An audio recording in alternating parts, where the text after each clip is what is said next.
আমার শাশুড়ি এখনও সুন্দরী, কিন্তু তার ছেলেরা তার উপর খুব অত্যাচার করত।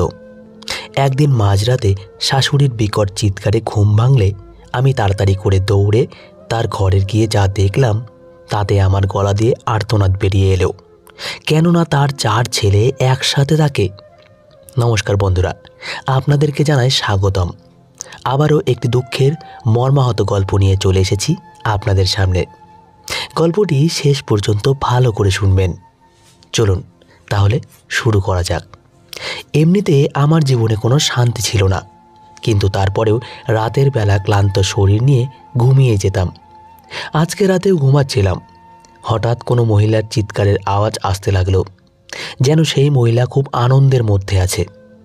প্রথমে আমার মনে হয়েছিল আমি স্বপ্ন দেখছি, কিন্তু তারপরে আমার ঘুম ভেঙে গেল আর আমি এখনও সে আওয়াজ শুনতে পাচ্ছি। আমি চোখ কসলাতে কসলাতে উঠে বসলাম। এরপরে আমার বিশ্বাস হয়ে গেল যে এই আওয়াজ তো আমাদের বাড়ির ভেতর থেকে আসছে। আমি আমার ডান দিকে ঘুরে দেখলাম আমার স্বামী ঘরের মধ্যে নেই, যদিও এই সময় ওর এখানেই ঘুমিয়ে থাকার কথা। রাতের বেলা যখন আমরা ঘুমোতে এসেছিলাম তখন ওর মুড খুব খারাপ ছিল। না জানি ও কী জিনিস নিয়ে এত রেগেছিল। এখন ও ঘরের মধ্যে নেই, আর বাড়ির ভেতর থেকে কারো চিৎকারের আওয়াজ আসছে।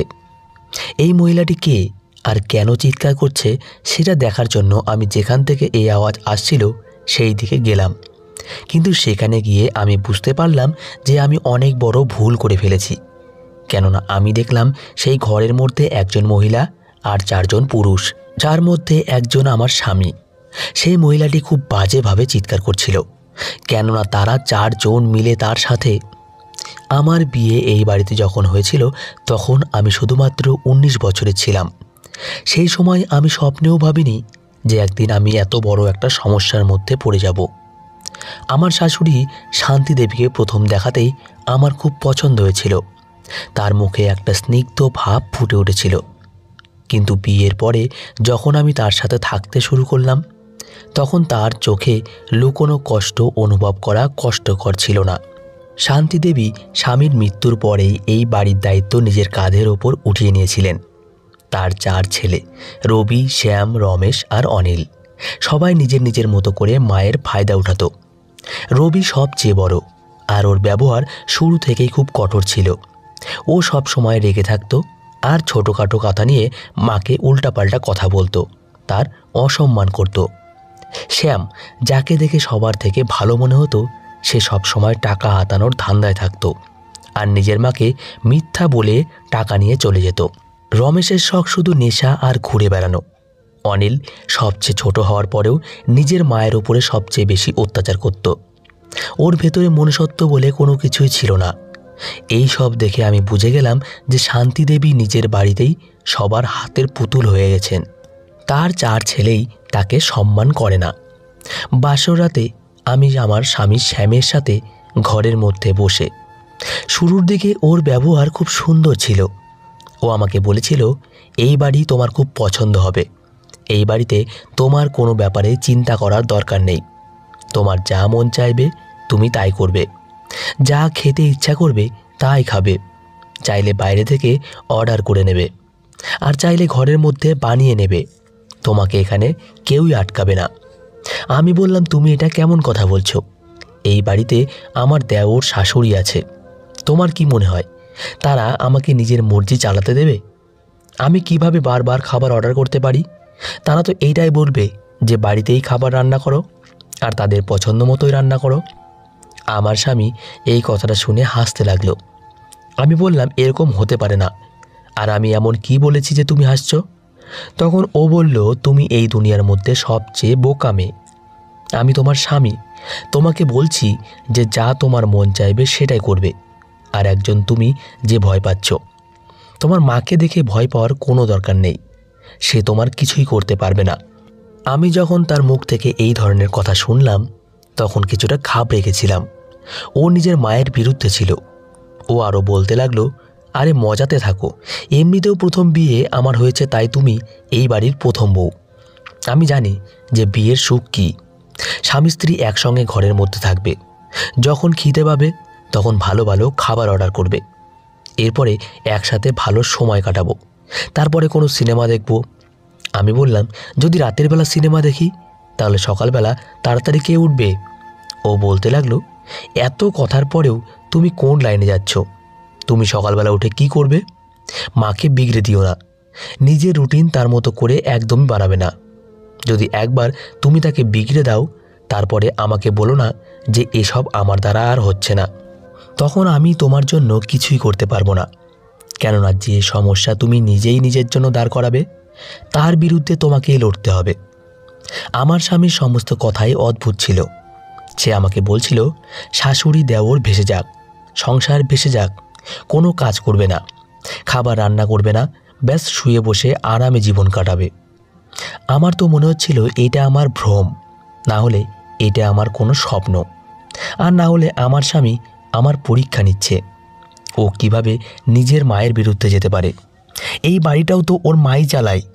যখন সকাল হলো তখন আমি বললাম, দেখো দেরি হয়ে যাচ্ছে, এখন মা কথা শোনাবে যে প্রথম দিনই দেরি করে ঘুম থেকে উঠছ। তোমার সঙ্গে কথা বলতে বলতেই এত সময় লেগে গেল। ও বলল, আমি তোমার সাথে শুধু কথাই বলছি নাকি আর কিছু করিনি? এই কথাতে আমি লজ্জা পেয়ে গেলাম। তখন ও বলল, তুমি চিন্তা করো না, আমি তোমাকে রাতের বেলা যেটা বুঝিয়েছি সেই সমস্ত কিছু মনে রেখো, ভয় পাওয়ার কোনো দরকার নেই। চেষ্টা তো আমার এইটাই থাকবে যে আমি সবার সাথে ভালো ব্যবহার করব আর সবার কথা শুনব। কিন্তু ধীরে ধীরে আমি বুঝতে পারলাম যে এই বাড়িটা শুধু উপরে উপরে সুখ শান্তিতে ভরপুর, কিন্তু ভেতরে ভেতরে এটা একটা এমন অন্ধকারের মধ্যে আছে যেখানে মনুষ্যত্ব মরে গেছে। কেননা এরা সবাই শাশুড়ির সাথে খুব খারাপ ব্যবহার করত। এদের ব্যবহার একদমই ভালো ছিল না। তারা তাকে এটিএম মেশিন মনে করত। যে আসতো সেই বলতো টাকা দাও। আমি আমার স্বামীকে বলেছিলাম যে বাড়িতে খাবার বানানোর জিনিস কম ছিল, তাই অল্পই খাবার বানিয়েছিলাম। এখন তোমার আর আমার জন্য কিছুই বেঁচে নেই। সে বলল যে অর্ডার করে নাও। আমি বললাম, এত টাকা কেন নষ্ট করো তোমরা? একটা কাজ করো, দুধের সাথে কিছু খেয়ে নাও। ও বলল, আমাদের কি এমন দিন এসে গেছে যে দুধের সাথে কিছু খেয়ে ঘুমিয়ে যাব? আর তুমিই বা কেন এই ধরনের কথা বলছো? তুমি কি কোনো গরিব বাড়ি থেকে এসেছো? মনে হয় তুমি সেই অবলা বউ হতে চাও যাকে সমাজ পছন্দ করে। যখন তোমাকে বলছি যে আনন্দ ফুর্তিতে থাকো তখন সেরকম করছো না কেন? আমি চুপ হয়ে গেলাম। আর ও অনেক রকমের খাবার অর্ডার করে দিল। সে এত খাবার অর্ডার করেছিল যে আমরা খেয়েও শেষ করতে পারিনি। যদি আমরা দুজন প্রতিযোগিতা করতাম যে কে কার থেকে বেশি খেতে পারে, তারপরও খাবার বেঁচে যেত। আমি তাকে বললাম, খাবার ফ্রিজে রেখে দিই, সকালবেলা কেউ খেয়ে নেবে। এই কথার উপরে ও হাসতে লাগলো আর বলল, আমাদের এটো খাবার কেউ খাবে না। আমি বললাম, এটো কিভাবে হলো? আমরা তো প্লেটে নিয়ে খেয়েছি। তখন ও বলতে লাগলো, এখানে সবাই নিজের খাবার নিজেই আনিয়ে নেয়, আর যার যে খাবার বেঁচে যায় সেটা ফেলে দেয়। আমার স্বামী বলতে বলতেই খাবার উঠিয়ে ফেলেও দিল। আর আমি অবাক হয়ে ভাবলাম, এদের খাবারের কোনো কদরই নেই। গরিব ফ্যামিলি থেকে তো আমিও আসিনি, কিন্তু আমরা কখনোই খাবার এইভাবে নষ্ট করতাম না।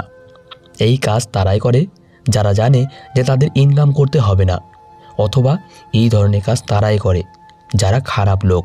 আমার শাশুড়িকে দেখে আমার দয়া হতো। তার সমস্ত সন্তানে তাকে শুধু টাকা ছাপানোর মেশিন মনে করত। কেউ তাকে হৃদয় থেকে ভালোবাসত না। তারা তার কাছে গিয়ে বসতো আর শুধু একটাই কথা বলতো যে মা কিছু টাকা দাও, আর টাকা হাতে পাওয়ার সাথে সাথে উঠে চলে যেত। এক মা যে নিজের বাচ্চাকে এত কষ্ট করে জন্ম দিয়েছে, তাদের এত কষ্ট সহ্য করে মানুষ করেছে, তারা যদি তার সাথে এরকম ব্যবহার করে তাহলে তার হৃদয়ের কি অবস্থা হয়? আমিও যদি মা হতাম আর আমার সন্তান যদি আমার সাথে এরকম করতো তাহলে আমারও খারাপ লাগতো। এই কারণে আমি ভেবে নিয়েছি যে আমি তার সাথে ভালোভাবে থাকবো। এমনিতে তো এরা সবাই সারাদিন বাড়ি থেকে বাইরেই থাকতো, বাড়িতে শুধু আমি আর আমার শাশুড়ি থেকে যেতাম। আমিও যদি তার সাথে খারাপ ব্যবহার আর ঝগড়া করতে থাকি তাহলে এই বাড়িতে আমার সময় কিভাবে কাটবে? আর আমার তার সাথে খারাপ ব্যবহার করার দরকারই বা কি? আমার তো তার সাথে খারাপ ব্যবহার করার কোনো কারণই ছিল না। এভাবে আমাদের মধ্যে কিছুটা বন্ধুত্ব হয়ে গেছিল। তিনি আমাকে বলতেন, তুমি খুব ভালো। আমরা দুজন মিলে কাজ করতাম, খাবার বানাতাম। বাইরে থেকে খাবার এনে খাওয়ার অভ্যাস না তো আমার শাশুড়ির ছিল আর না তো আমার ছিল। বাইরে খাবার খেয়ে খেয়ে বিরক্ত হয়ে গেছি আমি। সাধারণ মেয়ে আমি, বাড়ির ডাল ভাত আর সবজি খেতেই ভালো লাগতো, তাই আমি প্রতিদিন এই খাবারই চাইতাম।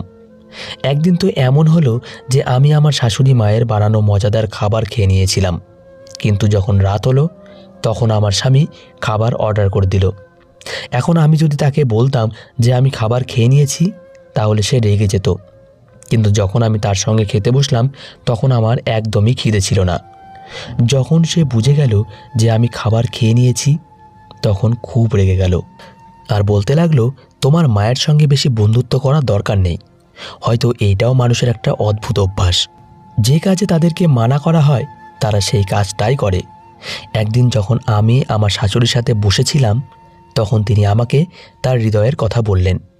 তিনি বললেন, বৌমা, তুমি তো এই বাড়িতে নতুন এসেছো, তোমার হয়তো বুঝতে সময় লাগবে, কিন্তু তোমাকে আমি একটা কথা বলতে চাই। আমি এদের পিছনে আমার সারা জীবন লাগিয়ে দিয়েছি, কিন্তু আজকে আমি এদের কাছে একটা বোঝা হয়ে গেছি। তার হৃদয়ের দুঃখ আমার হৃদয়ে আমি অনুভব করে বললাম, মা, আপনি এরকম কেন ভাবছেন? তিনি হাসলেন, কিন্তু তার হাসিতে যে কষ্ট ছিল সেটা পরিষ্কার বোঝা যাচ্ছিল।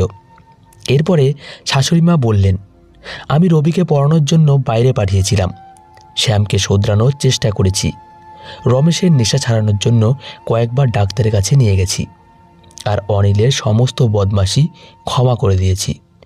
তারপরেও আজকে এরা সবাই আমার শত্রু হয়ে গেছে। এদের বাবাও এরকমই ছিল, সে জোর করে আমাকে নিজের জীবনে নিয়ে এসেছিল, আর সেও সারা জীবন আমার সাথে এইরকমই করেছে। আমি সবসময় ভগবানের সামনে প্রার্থনা করতে থাকতাম যেন আমার সন্তানেরা ওর বাবার মতো না হয়, কিন্তু এরা আমার স্বামীর মতোই হয়েছে, কেননা এরা নিজের বাবাকে তার মায়ের সাথে সবসময় দুর্ব্যবহার করতে দেখেছে। তিনি আরও বললেন, যদি তোমারও কখনো সন্তান হয়, আমি ভগবানের কাছে প্রার্থনা করব তোমার যেন মেয়ে হয়। আমি অবাক হয়ে বললাম, আপনি হয়তো এই দুনিয়ার প্রথম শাশুড়ি যে এটা বলছে যে প্রথম বাচ্চা যেন মেয়ে হয়, না হলে তো লোক ছেলে হয়নি কেন বলে কথা শোনায়। তিনি বলতে লাগলেন, হ্যাঁ, আমি জানি আমার শাশুড়ি আমার উপরে এই রকমই জোর দিয়েছিল, আর ভগবান আমাকে চারটা ছেলে দিয়েছেন। কিন্তু আমি তোমাকে একটা কথা বলি, যে অনুভব মেয়ে তার বাবা মায়ের জন্য করে, ছেলেরা সেটা কখনোই করতে পারে না। মেয়েরা বাবা মায়ের কষ্ট অনুভব করতে পারে যখন খুব ছোট থাকে তখনও, আর ছেলেরা সেই সময়ে বলে দেয় যে সে কেমন। রবি প্রতিদিন দেরি করে বাড়িতে আসতো, আর এসেই মায়ের ঘরে ঢুকে বিনা কারণেই পয়সা চাইতে থাকতো, আর যদি শাশুড়ি না করে দিত তাহলে তাকে মারধর করে মন শান্ত করত।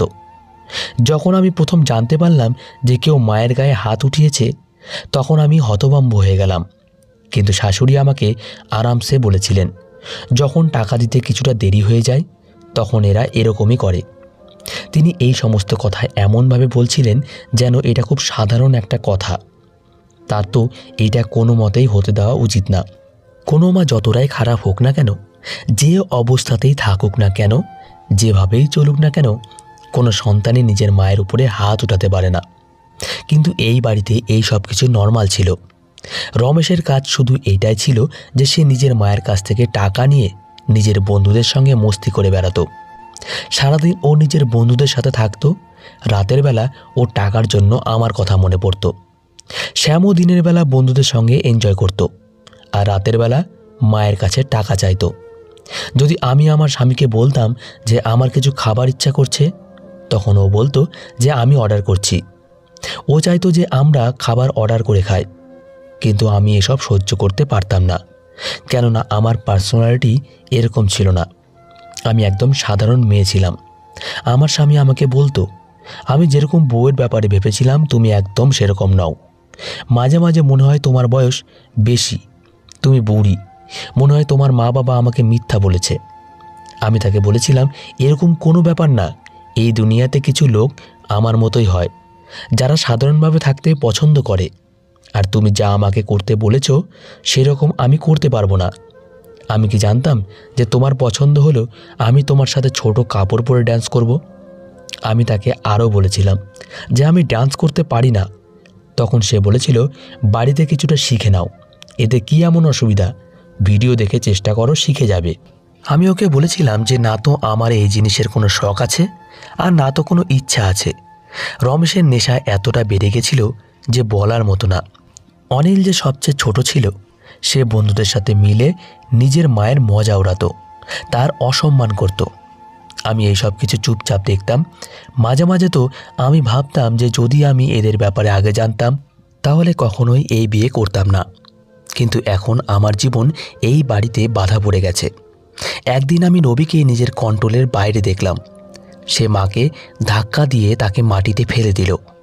আমি এই সব কিছু দেখে শকড হয়ে গেলাম। রবির চেহারা লাল হয়ে গেছিল। ও চিৎকার করে করে বলছিল, তোর কাছে এত টাকা থাকা সত্ত্বেও তুই আমাকে টাকা কেন দিচ্ছিস না? আমার অধিকার আছে এই বাড়িতে, আমি তোর কাছ থেকে এই টাকা নিয়েই ছাড়ব। এদিকে মা যে মাটিতে পড়ে কান্না করছিল, কিন্তু রবির একটুও এতে দুঃখ অনুভব হচ্ছিল না। ও আরও বলল, পরের সপ্তাহের মধ্যে যেন টাকা পেয়ে যায়, না হলে তোকে এই বাড়ি থেকে বের করে দেব। আমাকে আমার স্বামী বলেছিল, যদি বাড়িতে এরকম কোনো ঘটনা ঘটে তাহলে তুমি এর মধ্যে কিছুই বলবে না। যদি তুমি কিছু বলো আর আমি জানতে পারি তাহলে আমার থেকে খারাপ কেউ হবে না। আমি তোমাকে ডিভোর্স দিয়ে বাড়ি থেকে বের করে দেব। তাই যখন এসব কথা হচ্ছিল তখন আমি কিছুই বলতে পারিনি। কিন্তু যখন সে সেখান থেকে চলে গেল তখন আমি তাড়াতাড়ি করে নিজের শাশুড়ির কাছে গেলাম। তাকে ধরে উঠালাম আর জল খাওয়ালাম। আমার শাশুড়ির চোখে জল ছিল না, যেন এই সব কিছু আগেও অনেকবার হয়েছে। কিন্তু কিছুটা লজ্জিত অবশ্যই ছিলেন, কেননা এইবার এই সব কিছু আমার সামনে হয়েছিল। এখন আর তার হৃদয় এত অত্যাচার সহ্য করার জন্য রাজি ছিল না। তিনি আমার হাত ধরে বললেন, মা, আর সহ্য করব না, আমাকে এই বাড়ি ছেড়ে যেতেই হবে। তুমি কি আমাকে সাহায্য করবে? আমি যেন তার চোখে একটা নতুন শক্তি দেখলাম। তাই আমি বললাম, হ্যাঁ মা, আমি আপনার সাথে আছি, আপনি যা বলবেন আমি সেটাই করব। শাশুড়ি মা তার পুরনো বন্ধু আর আত্মীয় স্বজনদের কাছে সাহায্য চাইলেন। তিনি সিদ্ধান্ত নিলেন যে তিনি এই বাড়ি থেকে বেরিয়ে নিজের পুরনো বাড়িতে চলে যাবেন। শাশুড়ি মায়ের পুরনো বাড়িতে যাওয়ার সিদ্ধান্ত সবার জন্য একটা ঝটকা ছিল। মা যখন সবার সামনে নিজের সিদ্ধান্ত রাখলেন তখন সবাই তার সাহস দেখে অবাক হয়ে গেল। যে মানুষগুলো আপনার উপর নির্ভরশীল, আপনি যদি তাদের জীবন থেকে চলে যান তাহলে যে সমস্ত সুযোগ সুবিধা তারা পাচ্ছিল সেটা চলে যাবে। তখন তারা বুঝতে পারবে আপনার কদর কী, আর তারা সোজা রাস্তায় চলে আসবে। কিন্তু আমরা জানতাম না যে এই কেসটা এত বেশি খারাপ। যখন আমার শাশুড়ি পুরনো বাড়িতে গিয়ে থাকতে লাগলো তখন তার ছেলেরা টাকা নেওয়ার জন্য সেখানেও পৌঁছে যেত। আমি আমার শাশুড়িকে ফোন করে জিজ্ঞেস করেছিলাম সব কিছু ঠিক আছে কিনা। তখন তিনি বললেন, যদি আমার কাছে কিছুই না থাকতো তাহলে আমি এই বাড়িতে মরে পড়ে থাকলেও কেউ আমাকে দেখতেও আসতো না। কিন্তু দেখো টাকার কত ক্ষমতা, এরা বারবার এখানে আসছে। আমি তাকে বললাম, কথা তো ঠিকই, কিন্তু আমাদের প্ল্যান নষ্ট হয়ে গেছে, এখন আমাদের অন্য কিছু ভাবতে হবে।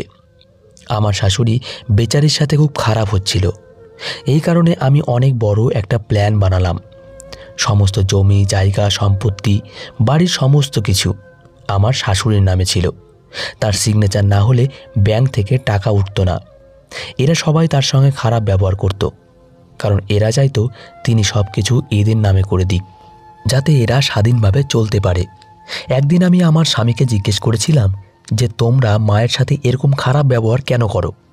কথা তো ভালোভাবেও বলতে পারো, যদি ভালোবেসে কথা বলো তাহলে সেটা আরও বেশি মানা হয়। সে বলল, আমরা জানি যে ভালোভাবে কথা বললে বেশি মানা হয়, কিন্তু যদি সুন্দরভাবে কথা বলা হয় তাহলে সেটা নর্মাল হয়ে যাবে। আমরা চাই সে আমাদের বারবার টাকা বের করে দেওয়ার চাপে বিরক্ত হয়ে আমাদের ভাগেরটা আমাদের দিয়ে দেবে। কিন্তু সেও খুব টেরা টাইপের মানুষ, এত অপমান সহ্য করে নেবে তবুও আমাদের নামে করবে না। আমার স্বামীর চিন্তাভাবনা দেখে খুব দুঃখ হতো। আমি জানতাম যে আমার স্বামী খুব খারাপ জায়গায় এসে গেছে। যে লোক নিজের মায়ের সম্মান করতে পারে না, এটা হতেই পারে না যে সে নিজের বউয়ের সম্মান করবে। যদি সে নিজের বউয়ের সম্মান করে তাহলে শুধু একটা জিনিসের জন্যই করবে, মানে সেই জিনিসের জন্য যার কারণে ও বউয়ের সাথে আছে। এর মানে হলো আমার স্বামী শুধু একটা জিনিসের জন্যই আমার সাথে আছে। যদি কাল আমি সুন্দরী না থাকি, বা যদি কালকে আমার থেকে বেশি সুন্দরী মেয়ে তার জীবনে চলে আসে, তাহলে এটা হতে পারে যে সে তার সাথে চলে যাবে। আমি যখন প্ল্যানের কথা বলেছিলাম তখন শাশুড়ি জিজ্ঞেস করলেন, কী রকম প্ল্যান? আমি বললাম, আমার মাথায় একটা প্ল্যান আছে, কিন্তু এর জন্য আমাদেরকে অনেক সাবধানে কাজ করতে হবে। যেখানে গ্রামের বাড়িতে শাশুড়ি ছিল সেখানে আশেপাশে আমার শাশুড়ির আত্মীয় স্বজন থাকতো, মানে তার বাবার বাড়ির দিকে আত্মীয় স্বজন। একদিন আমরা সবাই ঘুমিয়েছিলাম, হঠাৎ আমার স্বামীর ফোন বাজলো। না জানি কার ফোন ছিল, কিন্তু আমার স্বামীর মুখ দেখার মতো হয়ে গেছিল।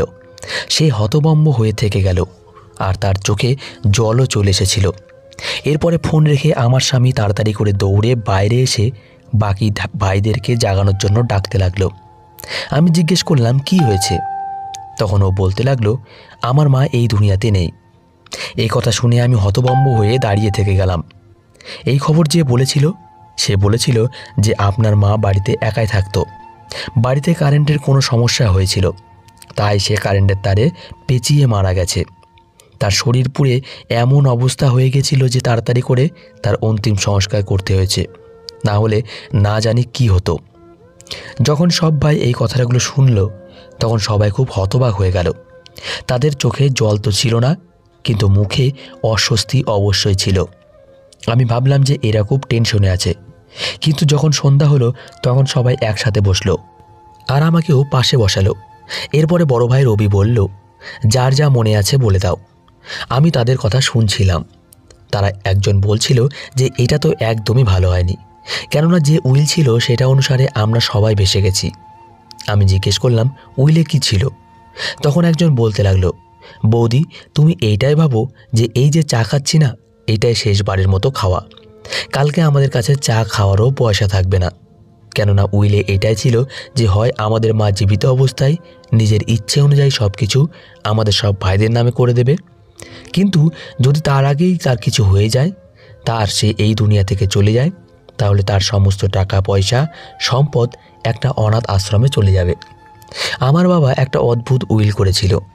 সে তার সমস্ত সম্পদ অনাথ আশ্রমেই দিতে চাইতো, কিন্তু তারপরে সে ভাবল আমি এমন একটা উইল করব যাতে যখন আমার স্ত্রী এই দুনিয়া থেকে চলে যাবে তখন সমস্ত টাকা পয়সার সম্পদ অনাথ আশ্রমে চলে যাবে। এখন মা এই দুনিয়াতে নেই, এর মানে হলো যে সমস্ত পয়সা আমাদের হাত থেকে বেরিয়ে গেছে। হঠাৎ আমার স্বামী বলল, তোরা তার যা অবস্থা করেছিলি তার সাথে এত খারাপ ব্যবহার করতি, এটা নয় তো যে সে সেখানে আত্মহত্যা করে নিয়েছে। সব ভাই খুব টেনশনে ছিল। এখন ধীরে ধীরে বাড়িতে খাওয়ার জন্য কিছুই নেই। আমার বাবার বাড়ি থেকেও ধার নেওয়া হয়ে গেছে। মুদিখানার দোকান থেকে ধার নিয়েছিল, সমস্ত লোকের কাছ থেকে ধার নিয়ে সংসার চালাচ্ছিল। এখন তো আমি নতুন কাপড় পরা ছেড়ে দিয়েছি। আমাদের সবার চেহারা বদলে গেছে। বাড়িতে সেদ্ধ ভাত ছাড়া কিছুই হতো না। একদিন সবাই বাড়িতে বসেছিল, তখন তারা বলতে লাগলো আমার মা খুবই ভালো ছিল, যেভাবেই হোক আমাদের জন্য টাকা বের করে রাখতো। যখন সে জীবিত ছিল তখন আমাদের অবস্থা কি ছিল। হঠাৎ করেই তারা সবাই কান্না করতে লাগলো। না জানি তারা কোন জিনিস নিয়ে কান্না করছিল, যে আমাদের মা এই দুনিয়াতে থেকে চলে গেছে, নাকি এই জিনিসটা নিয়ে যে এতদিন ধরে ভালো খাবার খেতে পারিনি। তাদের সবার নিজের নিজের মোবাইলেও বিক্রি করতে হয়েছে, ল্যাপটপও বিক্রি করতে হয়েছে, দামি ঘড়িও বিক্রি করে দিয়েছে। সমস্ত জিনিস বিক্রি করে সংসার চলছিল। এদের কাছে ডিগ্রি তো ছিল, কিন্তু এরা চাকরি করতে চাইতো না। এদের কাছে কাজ করার কোনো অনুভবও ছিল না। 2-4 জায়গায় গিয়ে ইন্টারভিউ দিয়েছিল, কিন্তু সেখান থেকে এদেরকে ফেরত পাঠিয়ে দেওয়া হয়েছে, কেননা তারা বলেছিল যে আমাদের আপনাদের দরকার নেই, আপনাদের কথা বলার ধরন একদমই ভালো না। এরা কথাও এমনভাবে বলতো যেন ঝগড়া করছে। এদের আওয়াজ এরকমই হয়ে গেছিল। এখন ওদের নিজের মায়ের কথা খুব মনে পড়তো। তারা বলতে, এখন যদি আমাদের মা বেঁচে থাকতো তাহলে আমরা খুব তার সম্মান করতাম, সব সময় তার খেয়াল রাখতাম। আমি বললাম, এখন তো তোমরা এরকম বলবেই, কিন্তু তোমরা তার যা হাল করেছিলে সেটা তো আমিও জানি, আর সমস্ত প্রতিবেশীরাও জানে। তারা বলতো হয়তো এই কারণেই আমাদের সাথে এসব হয়েছে, কিন্তু এখন আমরা বুঝতে পেরেছি যদি কোনো জন্মে তাকে মা রূপে ফিরে পাই তাহলে তার খুব খেয়াল রাখবো। আমি জিজ্ঞেস করলাম, তোমরা তোমাদের মায়েদের সাথে এইসব কেন করতে? তখন তারা বলতে লাগলো, বাবা বলতো যে মেয়েরা পাগল হয়, মেয়েদেরকে যদি সঠিকভাবে না সামলানো হয় তাহলে তারা মাথায় উঠে বসে। বাবাও মায়ের সাথে এরকমই ব্যবহার করত, তাই আমরাও এরকমই অভ্যাস করে নিয়েছিলাম। আমরা বুঝতেই পারিনি যে আমাদের দ্বারা কত বড় পাপ হয়েছে, আর তাই এখন এত বড় শাস্তি পাচ্ছি। এখন এই ভাইয়েরা অনেক বদলে গেছে, তারা অনেক বড় শিক্ষা পেয়ে গেছে। তাই একদিন আমি আমার শাশুড়ির মাকে ফোন করে বললাম, এখন আপনি ফিরে আসুন, কেননা সে এই দুনিয়া থেকে চলে যায়নি। এই সমস্ত কিছু আমরা নিজেরাই প্ল্যান বানিয়েছিলাম এদেরকে শিক্ষা দেওয়ার জন্য। আমার শাশুড়ি জীবিতও ছিল, আর সমস্ত প্রপার্টি, টাকা পয়সাও এখনও তার নামেই আছে। সে যখন বাড়িতে এলো তখন এরা চারজনে তাকে দেখে খুব কাঁদল, তার পা ধরে ক্ষমা চাইল। শাশুড়িমা বললেন, আমরা তোদেরকে সোজা করার জন্য এই সব কিছু করেছিলাম। তখন তারা বলতে লাগলো, আমাদের শিক্ষা আমরা পেয়ে গেছি, তোমরা দুজনে খুব ভালো কাজ করেছ। আমার শাশুড়ি ওদের সবাইকে ক্ষমা করে দিয়েছিল, আর সেই দিনই বাড়িতে অনেক ভালো ভালো খাবারও রান্না হয়েছিল। এখন আমার শাশুড়ি সমস্ত সন্তানের সাথেই এই বাড়িতেই থাকে, আর ওরা সবাই তাকে খুব সম্মান করে। ওরা একদমই বদলে গেছে। একদিন তো আমার শাশুড়ি ওদেরকে বলল, এখন আমি উইল লেখাবো আর সমস্ত কিছু তোদের নামে করে দেব। চার ভাই বলতে লাগলো, এখন আমাদের এর কোনো দরকার নেই, ব্যাস তুমি আমাদের জন্য আশীর্বাদ করো, আমরা যেন কোনো ভালো চাকরি পেয়ে যাই। কিছুদিন চেষ্টা করতে করতে দুই ভাই চাকরি পেয়ে গেল। এখন তারা সবাই শাশুড়িকে খুব ভালোবাসত। যখন আমার স্বামী এটা জানলো যে আমিও এই প্ল্যানে যুক্ত ছিলাম, তখন সে রাগ করেনি, বরং সে বলেছিল, তুমি খুব ভালো করেছো, হয়তো আমাদেরকে এই কথাটা এইভাবেই বোঝানোর প্রয়োজন ছিল।